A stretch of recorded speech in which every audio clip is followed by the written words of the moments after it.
مالدار کو بھیک دینے والا فقیر۔ ایک مصری شخص نے 20 سال کویت میں امامت کی، پھر وہ اپنے گاؤں واپس چلا گیا اور چاہا کہ جمع پونجی سے ایک مسجد بنا دی جائے اور عمر عزیز کا آخری حصہ اپنے گاؤں میں گزارا جائے۔ وہ خود بھی مزدوروں کے ساتھ مل کر اللہ تعالیٰ کا گھر بنانے میں مصروف ہو گیا۔ ایک دن نہایت ہی پھٹے پرانے کپڑوں میں تھک ہار کر سڑک کے کنارے بیٹھ گیا اور سر جھکا کر حساب و کتاب کرنے لگا۔ اسی وقت ایک بوڑھی عورت کا وہاں سے گزر ہوا۔ اس عورت نے ایک سکہ نکال کر امام صاحب کے ہاتھ پر رکھ دیا۔ امام صاحب بولے، یہ کیا ہے؟ بوڑھی عورت نے کہا، اللہ کی قسم، میرے پاس یہی ایک سکہ تھا جو آپ کو دے دیا، اگر اور ہوتے وہ بھی دے دیتی۔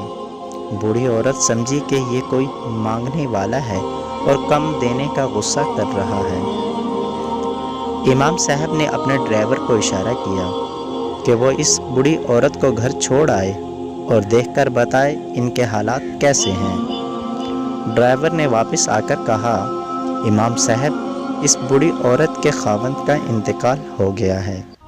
اس کی 4 بیٹیاں ہیں، ایک کی شادی ہو گئی اور 3 ابھی بیٹھی ہیں، اور گھر نہایت ٹوٹ پھوٹ کا شکار ہے۔ کھانے پینے کو کچھ بھی نہیں اور کما کر دینے والا بھی کوئی نہیں۔ امام صاحب سوچ میں پڑ گئے کہ اتنے مشکل حالات اور پھر بھی صدقہ و خیرات کا جذبہ۔ اب اس عورت کی امداد کیسے کی جائے؟ حالات ٹھیک کرنے میں لاکھوں لگ جائیں گے۔ اسی وقت امام صاحب کو کویت سے ایک شیخ کی کال آ گئی جو امام صاحب کا مقتدی تھا۔ کویتی شخص نے کہا، جناب، زکوٰۃ ادا کرنی ہے، اگر آپ کے گاؤں میں کوئی مستحق ہو تو بتائیں، میں اور میرا بھائی زکوٰۃ ادا کرنے والے ہیں۔ امام صاحب حیرت سے اچھل پڑے اور امام صاحب نے اسی بڑی عورت کا قصہ سنا دیا۔ شیخ نے کہا، آپ اس عورت کا گھر تعمیر کروائیں اور اس کی بیٹیوں کی شادیاں کروائیں، میں سارا خرچ اٹھاؤں گا، بلکہ ہر مہینے ان کا خرچ بھی بھیجا کروں گا۔ نیت کا پھل اور صدقہ کرنے کا بدلہ ضرور ملتا ہے۔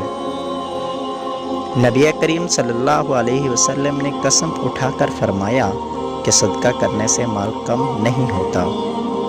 دوسری جگہ فرمایا، 1 درہم 1 لاکھ درہم پر بھاری ہوتا ہے، یعنی ایک بندہ 1 روپیہ خرچ کرتا ہے، دوسرا 1 لاکھ، مگر 1 روپے والے کا ثواب زیادہ ہوتا ہے، کیونکہ لاکھ والے کے پاس لاکھوں باقی ہیں، جبکہ روپے والے کے پاس 2 تھے، یعنی اس نے آدھا مال خرچ کر دیا۔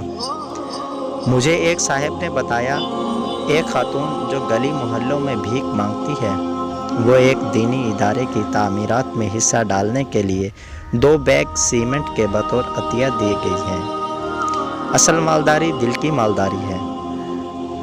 جو راہ خدا میں خرچ کرتا ہے، اللہ رب العزت اس پر اپنے خزانوں کے دروازے کھول دیتا ہے۔ غربا فقراء کو دل کھول کر دیں، ہو سکتا ہے لینے والا آپ سے زیادہ سخی ہو اور آپ سے لے کر وہ آگے تقسیم کرتا ہو۔